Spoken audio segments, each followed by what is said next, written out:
Leaders of the Lebanese and Palestinian resistance movements have stressed the stability of the axis of resistance against Israel.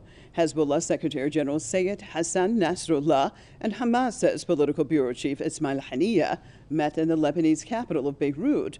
They slammed the plans of some Arab states to normalize ties with Israel following the UAE's normalization agreement with the regime. Nasrallah and Haniyeh said the plans are a danger to the Palestinian cause. Haniyeh also visited a Palestinian refugee camp in Lebanon. He said the right of return of all Palestinians to their motherland will never be abandoned.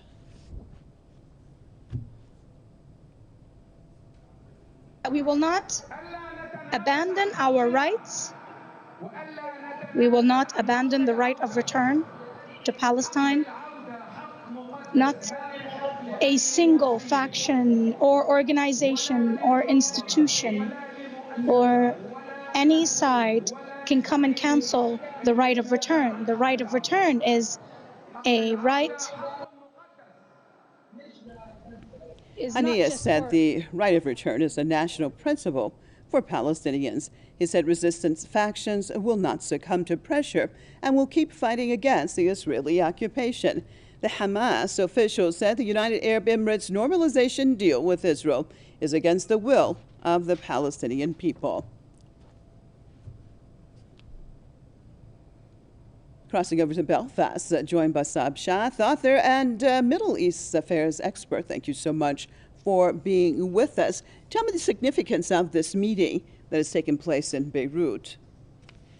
The Beirut meetings became in the back of the meeting between the Palestinian factions, which all the Palestinian factions attended. Even Mahmoud Abbas, through a video link, the head of the PA, resided over that meeting, which trying to pave a way of unity among the Palestinian faction.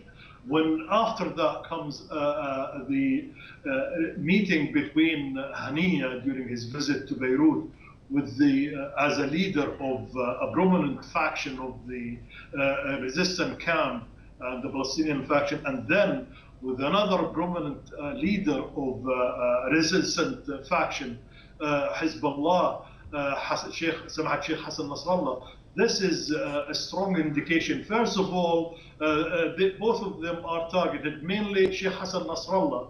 Israel wanted to assassinate him for a long time. Their meeting proved that they are strong and they are not worried, and they can prove the Zionist entities tries to assassinate them is just they don't have the capabilities to do it.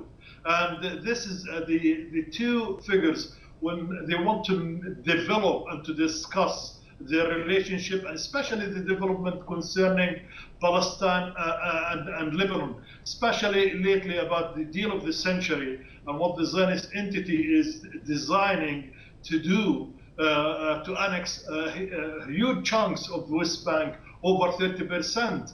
And then the move of some Arabic regimes and even Islamic tiny puppets for the regimes for the United States of America, like Kosovo and the United Arab Emirates, are normalizing relationship with the Zionist regime to provide the Zionist regime with a kind of political win in the region, and to provide Trump with a card which can at least show his own electors that he is winning in the international diplomatic arena.